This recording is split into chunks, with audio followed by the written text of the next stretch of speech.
anybody in any field can literally do anything that they want if they give themselves all that they have. And this is not just in a leadership position. It's not just like a title. Welcome, everyone, to the Closing Table Podcast, real accounts from real estate professionals, brought to you by WindowStill.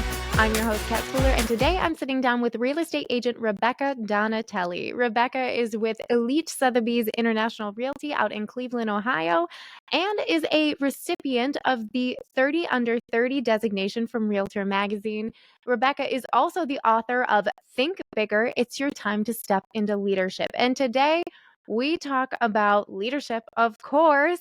We talk about what it means to lead yourself so that you can lead others. We talk about the common mistakes newer leaders make. And then we talk about advocacy in real estate, Rebecca's passion for it, and how leaving her doors open has led to so many unexpected and beautiful opportunities for her business and for her helping her clients. So without further ado, let's talk with Rebecca. Rebecca, thank you so much for joining me today. I would love to kick it off with some of your backstory and how you got started in real estate. Yeah, well, thanks for having me. I apologize in advance for my voice. It's that time of year, but this is my 9th year plus in real estate. I got my real estate license in summer of 2015, which was definitely a very different time, different type of market. I started with an independent company and love that company. My broker there was my mentor. So she really helped me, dig into the business, door knocking, cold calling, all of the things year one. And I stayed there for 7 years. And then I moved to Sotheby's International Realty, which is where I am now. And I've been here the last 2+ years. Very two different companies, loved both of them. And it's funny because when I never had any plans of getting into real estate. This was not something that I had thought about. I don't have any family in the business. In fact, when I got my license, I didn't even know any realtors, which is like not very common.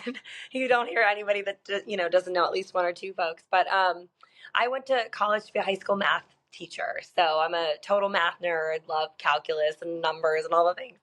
And then when I realized that teaching high school math was not for me, I tried to kind of figure out, what I wanted to do. I ended up graduating as an English major, and my mom suggested I get into real estate. That was really how this whole thing started. And, I got in touch with my broker at the time and was like, I'm going to do this. And I instantly fell in love with it. I had a great first year, and then just kind of kept building from there and started doing a lot of other things within the industry aside from just selling. And here we are, almost 9.5 years later. You have such a great story, I think, because not only did you come into this career, without knowing anybody who did it already with this kind of completely different background, but I could see how it could be really advantageous. And not only have you made a successful career out of it, you've really run with it. You've written a book, you're a speaker about these topics, you're involved in the real estate community, and I think that's incredibly cool. Thank you. Yeah, it's been a very unexpected but fun journey. Like nothing that I've done was on like my, bucket list or like anything like that, but it's fun and it keeps things interesting and cool. So I love it. I love it all.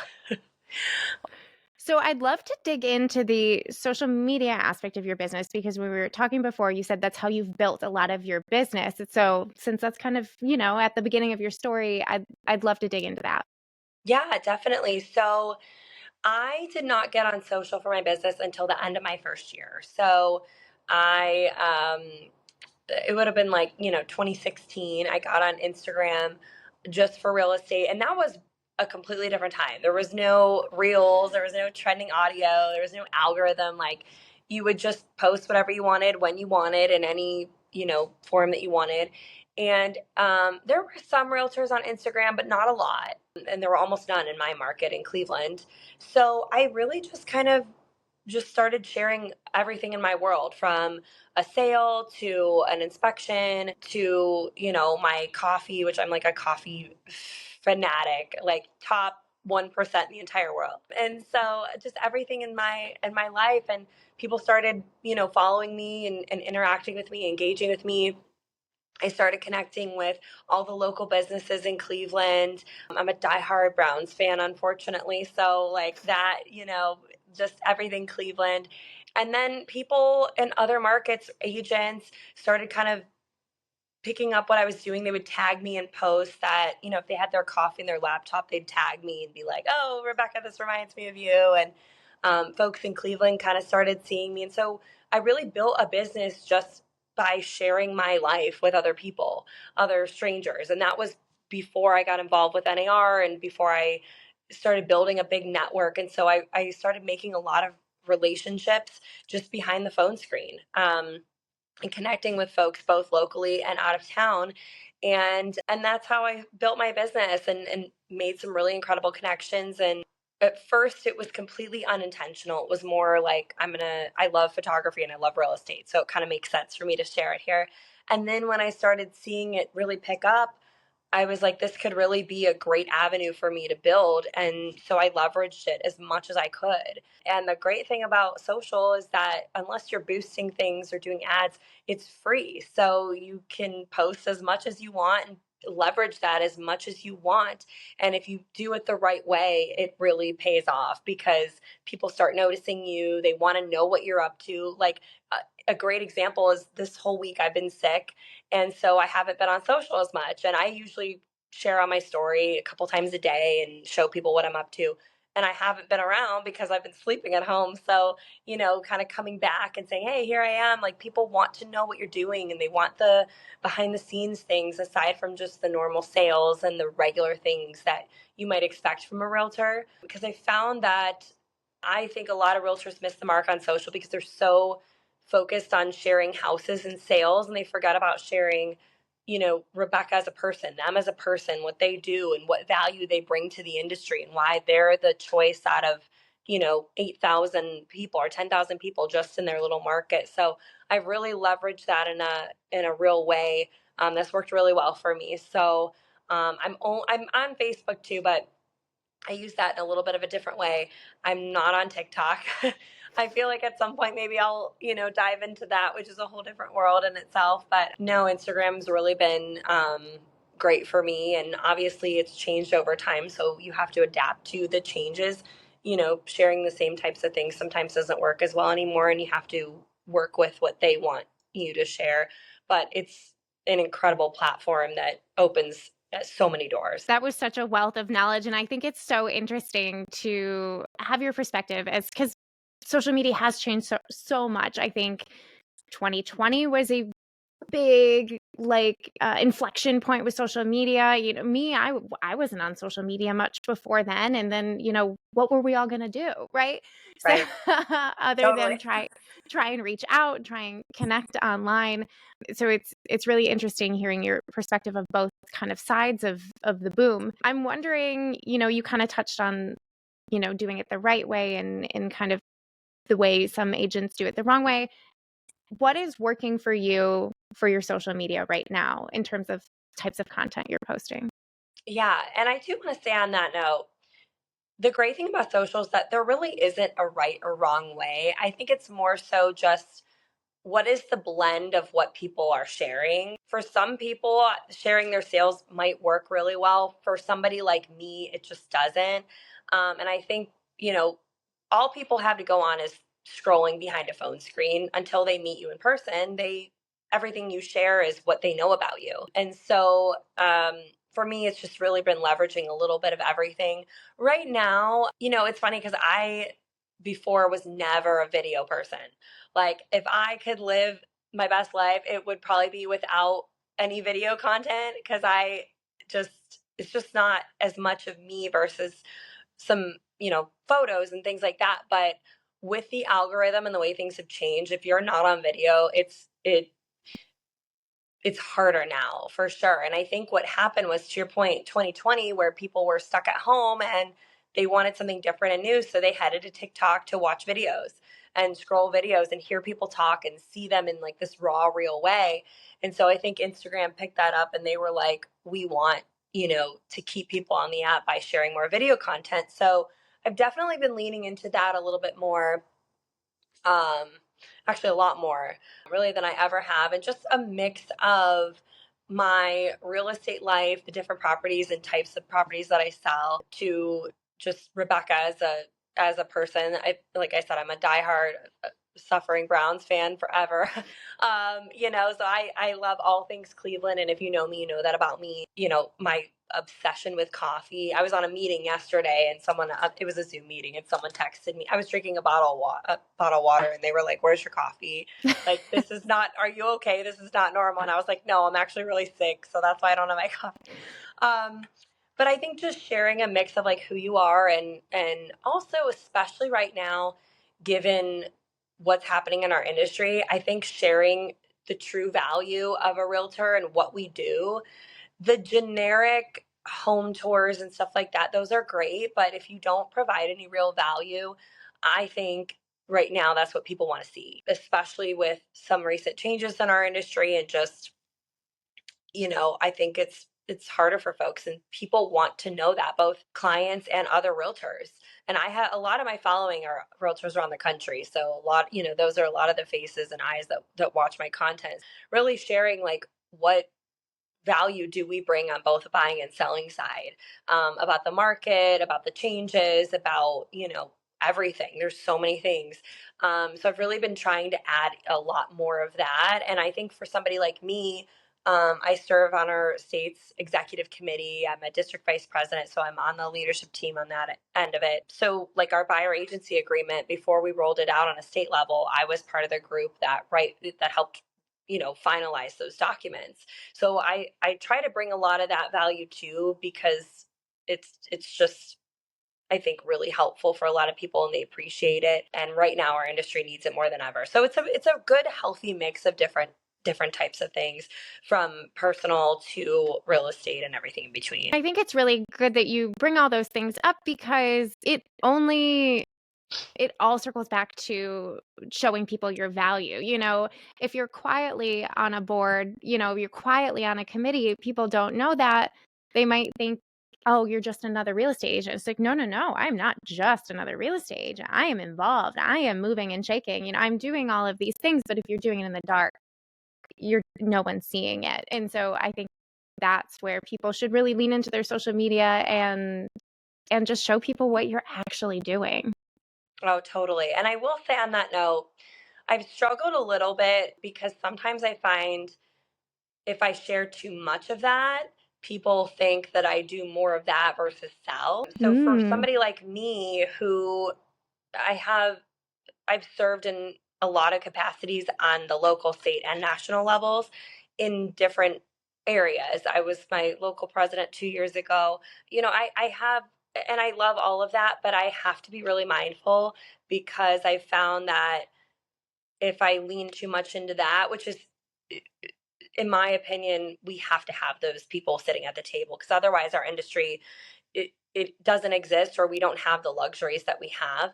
And I know that just from being boots on the ground in changing the laws, and being a part of passing legislation, and having a real voice that makes a total difference. But I have to be mindful about it, because a lot of people think, I don't know that a lot of people, but I've noticed a couple people that I think there's a fine line. If I dive too much into that, side of things, it makes it look like I care more about that than I do selling. And those are all volunteer positions. So, if I'm not getting paid, it's not my job. It's my passion for sure. And it goes hand in hand with selling.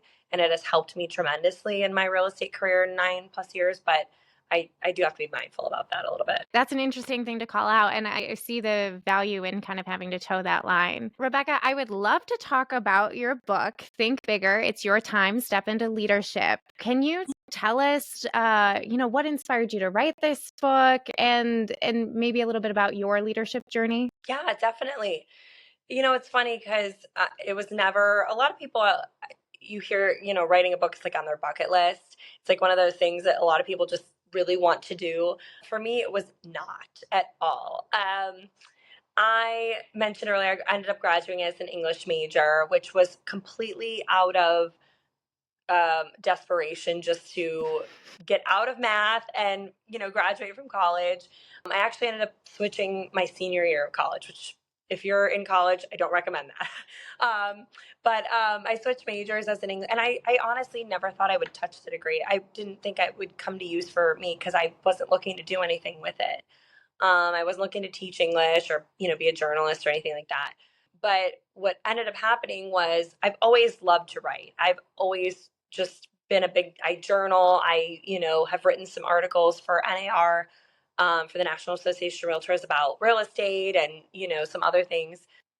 So I've always loved to write. And so in spring of 2019, I was awarded Realtor Magazine's 30 Under 30 award and was really proud of that and excited about it. It was kind of one of those things that felt like so far out of reach that being honored, I was kind of like, if I can do this, then anybody in any field can really do anything that they want. And so I started journaling a lot about that and really leaning into it. And I had applied for 30 Under 30 the year before and not gotten it, knowing I wasn't going to get it. I just was like, let me throw my name in there. So I was really leaning into that a lot. I was traveling a lot to speak at the time. And so I was journaling, and simultaneously, I was going through some hardships in my marriage at home. So I was journaling, being excited and really proud, and then simultaneously journaling, trying to cope with what I was dealing with at home. And so in doing that, I wasn't deleting the journals. I was just like adding, it was becoming a long journal. And then later in the year, I put that aside, to I decided my marriage was over, so I got divorced and needed to cope with that and everything. So I put that aside, and then right when things were being finalized, I picked it back up almost as like a therapy for myself. And I was writing every single day.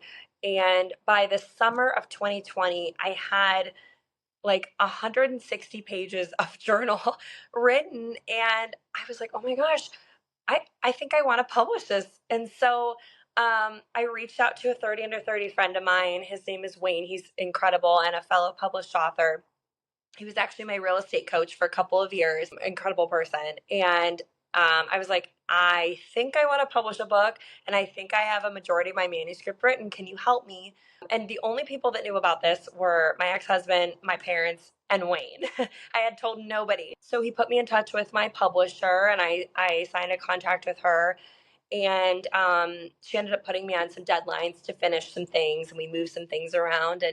And then actually this coming week, in 2020, 4 years ago, will be like my 4 year, anniversary of my baby, as I call it. And so I ended up publishing the book, and it was this kind of whirlwind, really exciting, amazing time. And to me, writing is so personal because it's basically like your insides coming out on paper. Like when you read that, everything from the content to my word choices and my grammar, that's me coming out in a that's just my way of sharing my heart. And so I published it honestly, not thinking anyone was going to care or order it or anything like that. It was really just, if I can inspire one person the way I was inspired to do some of these things with, getting 30 Under 30, even making it through a divorce before I turned 30. That's really all I cared about. And then people around the country were tagging me and purchasing it. It was really incredible and very rewarding. But essentially, the book really is just anything that you do in your life, whether it's real estate or not. And the book is not geared towards just realtors. It's more, I tried to keep it as, generic, if you will, as I could. Obviously lots of real estate in there, given that's my job. But anybody in any field can literally do anything that they want if they give themselves all that they have. And this is not just in a leadership position. It's not just like a title. What I say is, like, if I'm at a bar and I order a Cosmopolitan, which is my favorite cocktail, in fact, my Cosmo recipe is in my book. I want you to, or I shouldn't say I want you to, you should present that cocktail to me in the absolute best possible way that you can, meaning the ratio of booze to cranberry juice to lime juice, it all is, makes perfect sense for the cocktail. The presentation is a 10 out of 10. Smile at me when you hand it to me. Check on me to see if I like it. Like, give all of yourself into whatever it is that you do. And again, that's not just for a title. I think being a leader means anything that you care about, that you put yourself into. And so that's really what the book is about. It's really just like embodying anything that is important to anyone in any field. And whether that's a small thing or a ginormous large thing, it doesn't matter. It's just pouring yourself into that.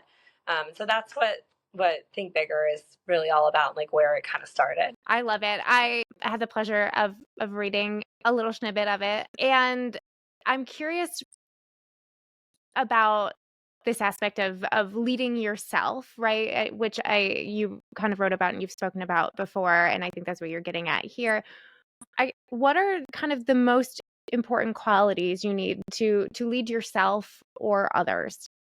Yeah, definitely. I've thought about this and I wrote about it in both the aspect of just myself or leading others. I started a real estate team in 2017, and I've been in certain leadership positions, president of my board. So, I have, almost 1,200 members there. And, I think so many people get caught up in the title of being a leader that they, even if they're not necessarily in it for the title, that overpowers a lot of people and it's almost like intimidating in a way. Even if you're, the manager of an office or the broker or whatever you're doing. And I think a lot of it comes down to the why. Like, what is the purpose? And take leading other people out of it. So, like, I'm just thinking right now about like leading myself. And I always say, whatever I'm doing, and I'm the type of person, if you can't tell already, that I run with a really full plate. I love that. It keeps me on my toes. It keeps me excited. And everything that I do kind of intertwines in some type of way. So I can build off different things I'm doing together. But, it really comes down to the why. Why is this important to me? Why did I choose to do this? Or even if I didn't choose it, like I said, I didn't choose to write a book. It just ended up working out really well. It just happened. Why am I going through with this? Why is it important to me? And why am I the right person for this specific thing I'm doing? Even again, not with titles, but with selling real estate. What value? Why am I doing that? Between the why, and I also think a lot of it comes with just having real, true confidence in yourself, not in a level of like cockiness, but more so just like like I said, I'm going to do something and I'm going to own it as much as I can and give all of myself to doing that the right way. Especially in an industry like this where we're serving other people. And even honestly, that does include yourself, right? Like doing anything for anyone, having real confidence to do it, knowing why you're doing it, just pouring yourself into it and doing things for the right reasons. I to me, I used to be the type of person that would have to say yes to everything, whether it was like, serving on a committee or maybe working with a certain, you know, working in an area that I didn't know as well, or like, taking all referrals that came in, even if I didn't specialize in something and I didn't feel like I could truly help that person in a real way. But I'm the type of person, maybe this is a little Virgo in me too, but I hate disappointing people and I always want to show up as much as I can and as good as I can. And over time, I've realized that that does more of a disservice if I can't truly pour myself wholly into what I'm accepting to do. And if I'm not loving it, and I think those are all incredible and really important qualities of a leader. Again, whether it's a title or whether it's just you being a realtor or you being a mother or you being a significant other or whatever that title is, that role, I should say. Again, it doesn't have to be a specific, leadership position, but just any role, owning it and pouring into it. And if it does mean leading other people setting that best example for them. So when you're communicating with them, you're showing them the way. You come from a real place where they're going to value things and want to learn more from you and collaborate together. So I have so many thoughts on this. That's why I like to write, because I could literally talk for days, and I kind of am all over the place. So the writing keeps me in line a little bit, but those are the basics, in my opinion. I'd love to dig in on kind of the confidence aspect of it. How do you think people who are maybe new to leading a team can build their confidence? It's so interesting because the day one that I started in real estate, a colleague at my old brokerage, we were going around. There were like 5 of us at the brokerage at the time. It had just opened, so there was a small group of us, and they were all giving me like little words of advice as a brand new agent. And my one friend, who she's still a dear friend to this day, she said, "Fake it till you make it," was her words of wisdom to me that day. And I found over the years that seems to be a little bit of a controversial statement, but I actually love it. And here's the reason why. And I've really leaned into it. When I first started in the industry, I was the shyest, quietest, least confident person. I knew nothing about real estate, literally nothing. I couldn't even tell you the difference between a ranch and a colonial. Like, my real estate knowledge was maybe a couple episodes of House Hunters, which doesn't even count. Um, so, um, so I, would go to these appointments being like, okay, I'm in the door here. I have this client. I'm still learning the business. I'm still trying to figure this out. All the things real estate wise I can learn. I can learn how to write a contract. I can learn about a house.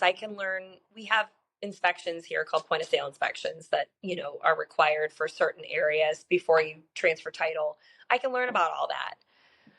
The confidence piece, though, I was afraid that I would not build confidence in myself until I had a really big book of business behind me. And I knew as a 24-year-old new realtor that was going to take me some time.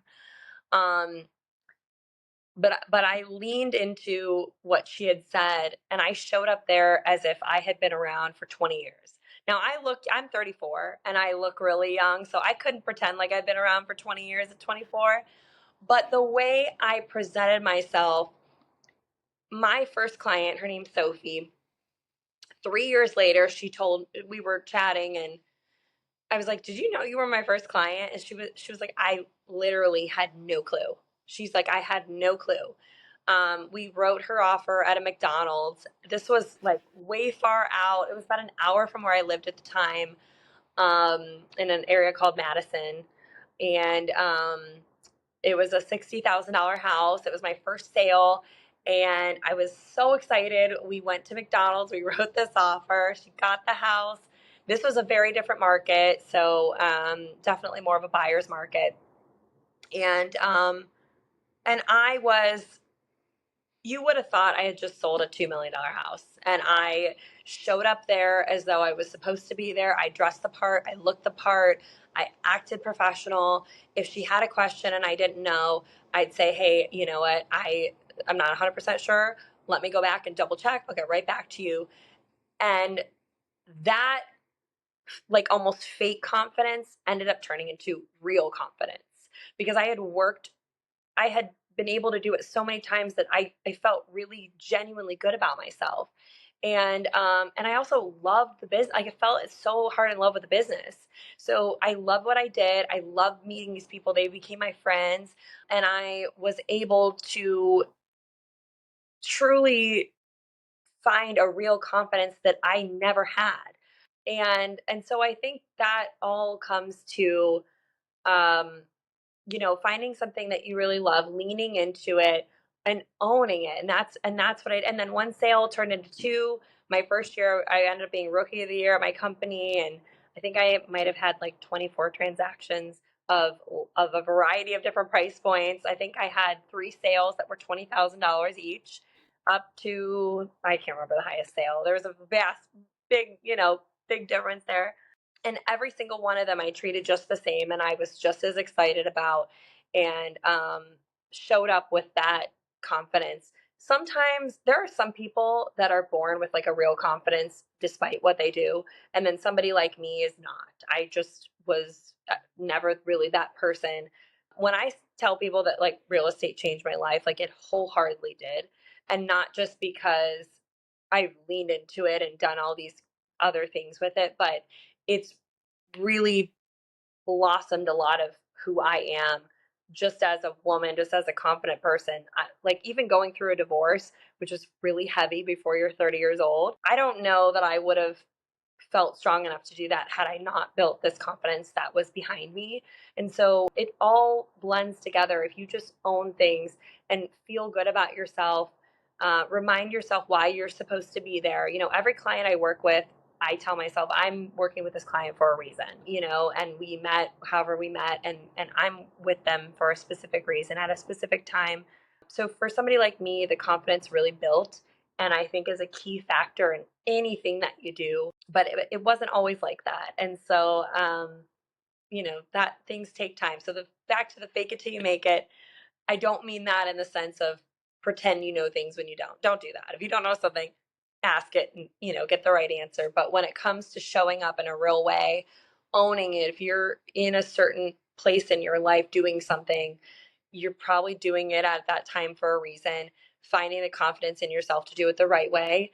And then if something doesn't work out, there's probably a reason why, and you're probably onto something even better. In terms of leading other people still, what are common mistakes that people should avoid? Oh, that's good. There's a couple things that come to mind in terms of avoiding. Number one is doing something because it sounds good, like doing something because you want a resume line or it's a title or something like that. In our industry, it's become trendy to have teams. It's just, and I think that's different in different areas. Like Cleveland, it's really popular. Other markets, I've heard it might not be as popular, but it's definitely become trendy over the years. And I'll never forget, I went to my broker after my first year in the business, and I had done some deals with either team leaders or people on teams. And I was like, oh my God, that's so cool. Like, I have to start a team, obviously. And I had just this was like the end of my first year in the business. And even though I'd had a good year, it wasn't the right time for me to start a team. And I would have been starting it for all of the wrong reasons. I would have been starting it literally just to say I had a team. And she was like, look, I think you're great and you're doing a great job, but you will literally be giving away money, and you will also be giving your time away for something that right now I don't think is the right time for you. And she was right. It was not the right time or reason. And then when I ended up starting the team, it was because I really did need a real estate team to help me. And so I think first off, doing things for the right reason. Don't do something because you think it's trendy and not because it really makes sense for who you are. Lead by example. I think there's a lot of people that get in certain positions and they talk the talk, or they talk at people versus collaborating all together. Some of these and I keep referring to team leaders, but it's just kind of like the natural thing as I'm, being in real estate, thinking about things. But, they'll say things without having, been in the industry for a while, or even talking to clients. So working together and leading by example, like true example, there's a difference, in my opinion, between saying something and actually really meaning it or being a part of it. And I think, a great leader in any capacity and whatever field, not just real estate, um, wants to be as much a part of the team as the team member, and takes themselves out of that like top level and puts themselves on the same level as the people that they are leading. Um, so, I think those are the two big things. And again, like sharing that level of confidence with them. Some people, um, like I used to be, were more reserved, and I had to work that out of myself once I got comfortable in the business and fell in love with it. And I think, and part of that was from my old broker, who I mentioned was my mentor. Like, she pulled a lot of that out of me because she exerted that confidence around me. And she was more confident in me than I was in myself when I first started. And so I was like, if this, person feels this way about me, I want to try to pull that out of myself too. So I think that's another big key role in being a great leader and leading other people is finding confidence in them, pulling it out of them, and collaborating together. It shouldn't look like a tiered anything. It should just be everybody, collaborating to be one and just be one in a much better way, if that makes sense. Oh yeah, it does. And I agree. And I've seen this with other people like yourself who are so involved in the real estate community, having that great mentor and then kind of giving back in a similar way. I love how cyclical it is, and I love that somebody impacted you so greatly that you were then driven to impact others. Totally. Totally. I've heard you talk about this concept of leaving your doors open, and you've said, it doing that has changed your business, has changed your life. I'd love to dive into, what leaving your doors open means in some ways that has affected your real estate business. Yeah, totally. I've been saying that for years, ever since I really started exploring things outside of just selling. Um, I've been so incredibly surprised by a lot of the things that I've found passion in doing and that I've been a part of because they were never things on my radar between the what they actually are and also me working really hard in these capacities. Um, so one of them that comes to mind instantly is my advocacy efforts and roles in advocacy in real estate. I am incredibly passionate about RPAC, which is the Realtors Political Action Committee, and the Realtor Party, which is essentially our version of a political party. And I won't get too much into that. If I start talking about it, I literally won't stop. So, but it's not essentially just if people are listening and not sure, we just support real estate related issues and home ownership and private property rights. So it's not red or blue. It's purple. Essentially, we are just focused on making our industry as strong as possible. And it's funny because when I was in college, I went to John Carroll University here in Cleveland.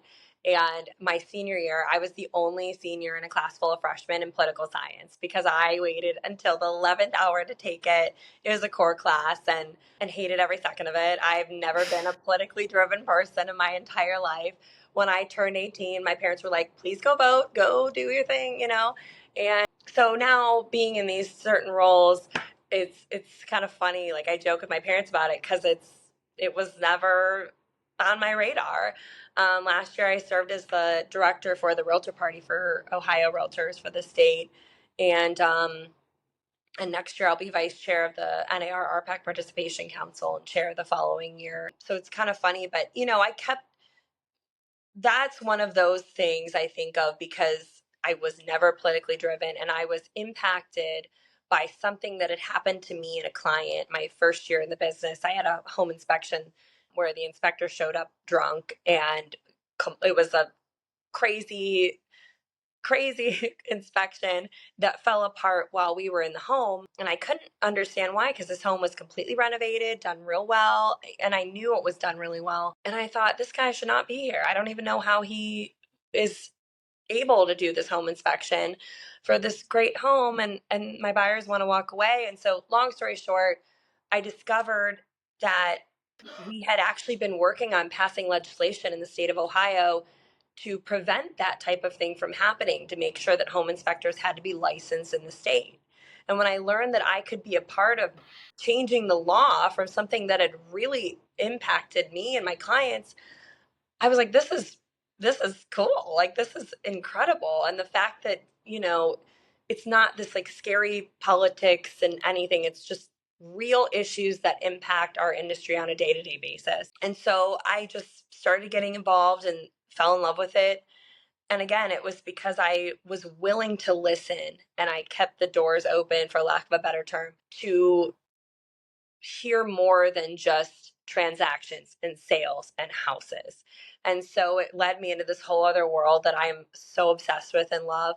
And I talk about with my clients, and I talk about with other realtors, and I post about, and I, travel for. And so that's just one of the things that, when you are willing to open your mind, nobody gets their real estate license thinking they're going to do any of this other stuff. You get your license and the goal is to help buyers and sellers. And that's still the goal, obviously. That's never going to change, but there's so many luxuries we have in our industry as a result of the work we do, the boots on the ground stuff. And I just love being a part of it.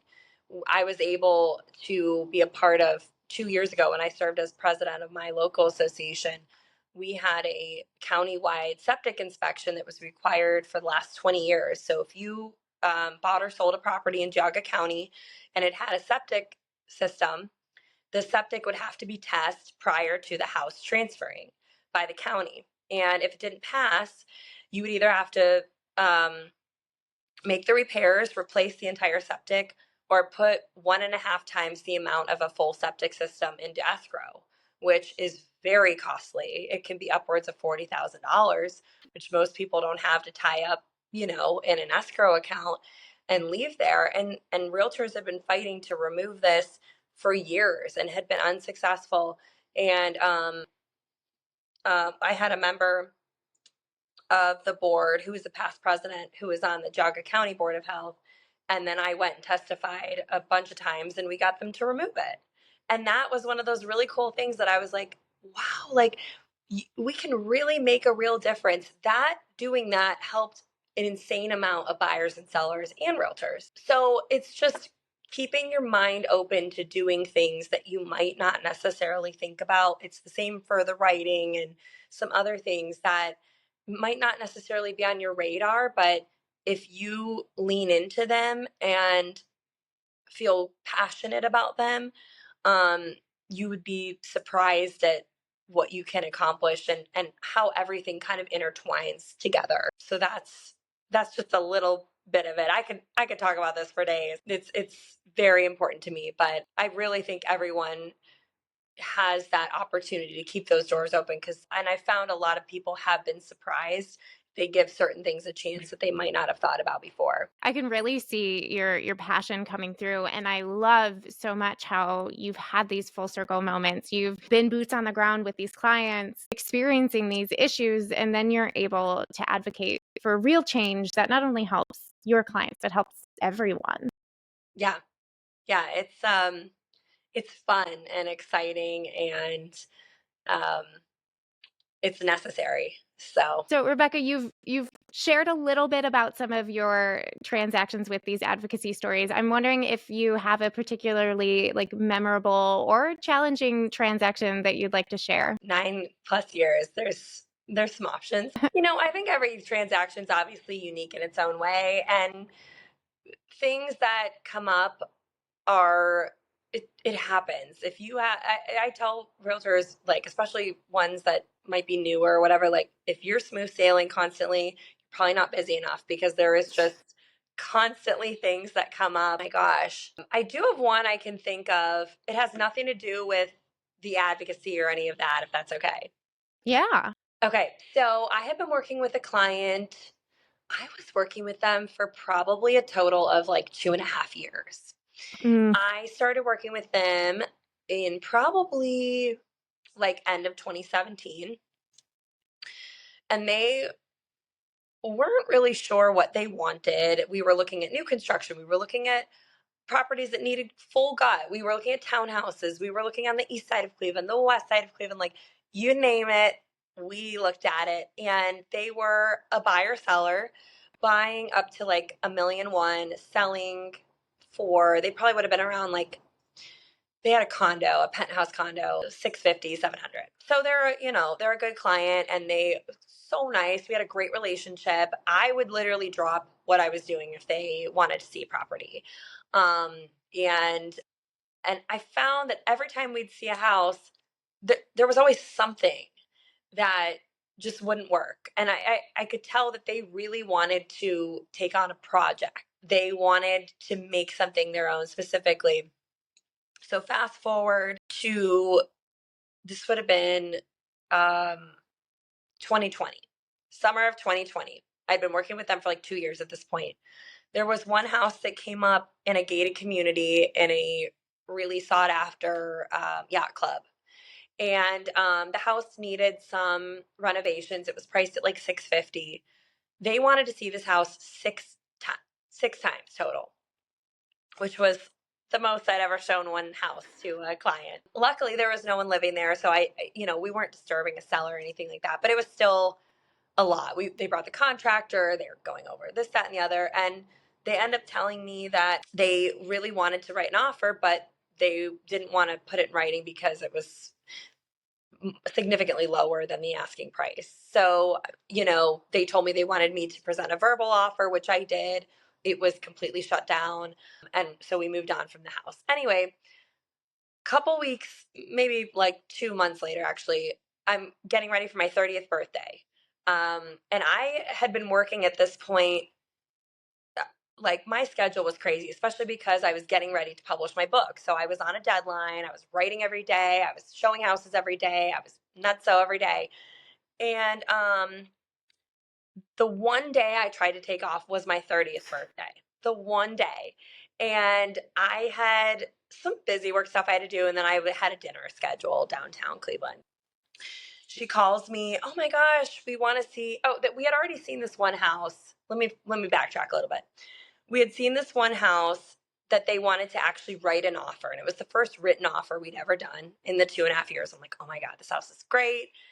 Now, this is when COVID market was happening. So it had gotten bananas by this point. House had come on the market for like, I want to say it was like maybe 800,000.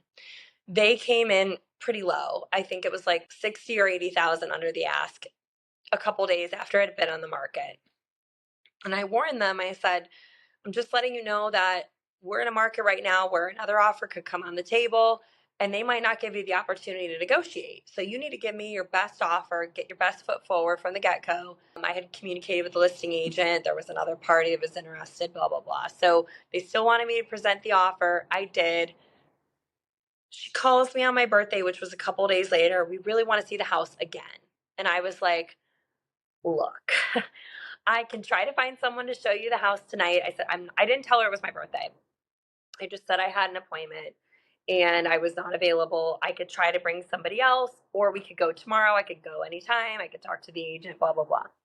Insisting on going that day. I'm calling agents at my old company. No one could go. It's this whole thing. And I'm getting really upset because it was the one day, and I had bent over backwards, so far backwards for these clients for years, 2.5 years at this point. So finally, I'm on the phone with her, and I said, look, I'm just going to be blunt with you. It is my 30th birthday, and I have dinner plans, and I'm not available tonight. And we've already written an offer. It wasn't like it was the first time we were going to see the house. And so she's apologizing, but basically kind of guilt tripping me at this point. So I'm like holding back tears. And finally I was like, I really don't have a choice. So I moved my dinner and I went and I showed them the property. Nothing in the offer changed. It was basically just to kind of justify in their brains like why they wanted to make the lower offer. I left the showing. I went to dinner. 2 days later, the agent calls me to say that another offer had come in and they had accepted the other offer, which I had warned them that this might happen. So, long story short, they ended up ghosting me after that had happened, after 2.5 years. And after I had, given up some of my birthday time to help them. And I ended up finding out, I think like 2 years later, that they had ended up buying a house that I had showed them with somebody else right after we parted ways. And I never pursued it, anything like that. We were not in a buyer agency agreement. I technically had procuring cause and I could have pursued it if I really wanted, but I didn't. Even though that doesn't sound like the worst thing in the world, I will say that I've found in my time that my time is so incredibly valuable, and it it was really hurt. It was like the most hurt I'd been by a client, because I felt really betrayed that I had created this relationship and friendship. When she opened her business, I went and supported her and all the things, and I just felt really like betrayed. And so that one probably hit the most home for me in that time, because it was not only just a transaction, but it was a friendship that I ended up losing. So that one's probably close to top. Oh, I'm so sorry that happened, and I'm sure for you it probably has just maybe solidified some of your edges around, maybe boundaries, because I hate for you that you gave up part of your 30th, which is such a milestone, only for it to kind of sour at the end. Yeah, it definitely was hard. I was like in total tears. I wrote about that in my book, actually. It's in one of my chapters, that story. But I will say, looking back now that we have buyer agency agreements that are mandatory, had I had one, it would have protected me in that time. And I didn't. So, despite all the changes, and, the buyer agency agreements have gotten a lot of pushback from agents just interrupting their day to day. Now I'm kind of grateful for that, because looking back, I think that would have protected me, even though it was really hurtful.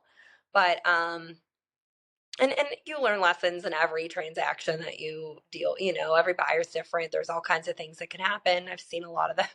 Um, so, and then on a funny note, my first year in the bit, like I was brand spanking new. My license wasn't even dry yet. Like the ink hadn't even dried. One of the first houses I showed, I opened a nightstand drawer, and I'll never do that again. Oh. So I learned that really quickly. So that's on a more funny note, but yeah. I think that should be a lesson for all people selling their homes, Put don't things away. put things away. Literally put them away, because you would think that's like a no-brainer, but I was so new and young and not thinking, open every drawer or whatever, but not the nightstand drawer. Well, if it wasn't you, it could have been, the potential buyer. So, people look in people's medicine cabinets, things happen. This is just all a cautionary tale for everyone. Totally.